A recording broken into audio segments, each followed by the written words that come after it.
దువ్వాడ శ్రీనివాస్ చేసిన వ్యాఖ్యలపై చట్టపరమైన చర్యలు తీసుకోవాలని జనసేన రాష్ట్ర ప్రచార కమిటీ కార్యదర్శి పొగిరి సురేష్ బాబు రాజాంలో విలేకరుల సమావేశంలో డిమాండ్ చేశారు. రాజకీయ నాయకులు ప్రజా సమస్యలపై మాట్లాడాలి, రీల్స్ చేసుకోవడం కాదని హితవు పలికారు. దువ్వాడ శ్రీనివాస్ నోరు అదుపులో పెట్టుకుని మాట్లాడాలని హెచ్చరించారు. గడిచిన 5 ఏళ్లు రాష్ట్రంలో విధ్వంసకర పాలన సాగిందని విమర్శించారు.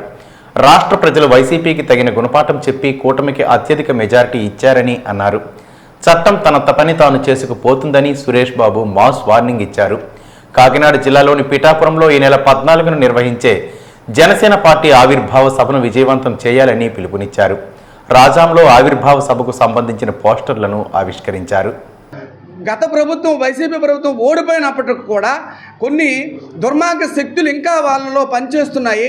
అలాంటి వ్యక్తుల్లో ఒక ప్రముఖ నొటోరియస్ వ్యక్తి మన దువ్వాడ శ్రీనివాస్. ఈ దువ్వాడ శ్రీనివాస్ అనే వ్యక్తి ఒక ఎమ్మెల్సీకి ఉన్నానన్న విషయాన్ని కూడా మర్చిపోయి అనుచిత వ్యాఖ్యలు అంటే అనుచిత వ్యాఖ్యలు కాదు, ఒక ఎమ్మెల్సీగా ఒక రాజ్యాంగబద్ధమైన పదవిలో ఉండి ఏం మాట్లాడాలో, ఏ కార్యక్రమం చేయాలో, ఎలాగ ప్రవర్తించాలని కూడా మినిమం కూడా కామన్ సెన్స్ లేని వ్యక్తి పవన్ కళ్యాణ్ని, చంద్రబాబు నాయుడిని విమర్శించడం జరుగుతుంది.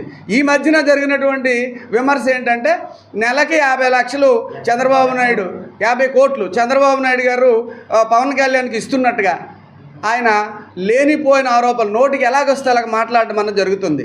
ఆయనకి డబ్బులే కావాలంటుకుంటే సినీ ఫీల్డ్లో 1000 కోట్లు సంపాదించగలిగే శక్తి ఉన్న వ్యక్తి ఈరోజు సొంత డబ్బులు ఖర్చు పెట్టుకొని రాజకీయంలో పనిచేసి నిస్వార్థంగా పనిచేసి ప్రజలకు అందుబాటులోకి ఉండేటటువంటి ప్రభుత్వాన్ని తీసుకుంటూ వస్తే ఇలాంటి వ్యక్తి ఇలాంటి దుర్మార్గం మాట్లాడడము, విమర్శలు చేయడము జరుగుతుంది. కాబట్టి రాజ్యాంగంలో ఇలాగ మాట్లాడితే ఏదో స్వాతంత్ర హక్కు ఉంది, ఆర్టికల్ 19 వాడుకుంటామన్న దుష్ట ఆలోచనలో ఉన్న వ్యక్తులకి ఏదైనా కొత్త చట్టం తీసుకొచ్చి లేనిపోయిన ఆరోపణలు చేసినప్పుడు ఆయన మీద చర్యలు తీసుకునేటట్టు ఏదైనా యాక్షన్ ఉండాలని చెప్పేసి మేము ప్రభుత్వానికి కూడా విన్నవిస్తున్నాం.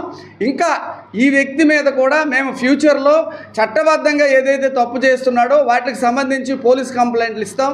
499 యాక్ట్, డిఫర్మేషన్ యాక్ట్ కూడా ఆయన మీద ప్రయోగించడానికి మేము ప్లాన్ చేస్తున్నాం.